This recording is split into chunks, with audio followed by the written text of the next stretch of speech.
Next na putahe ay chicken curry.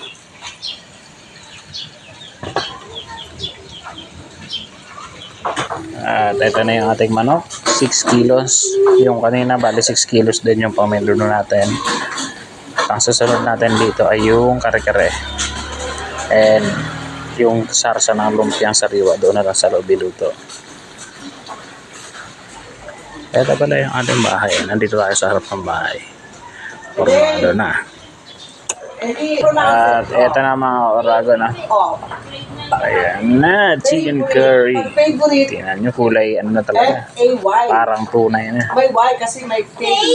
At ito na, nailagay na lahat halos ng sangkap. So, spelling ng hard word. ito na. So, ito na, patapos na.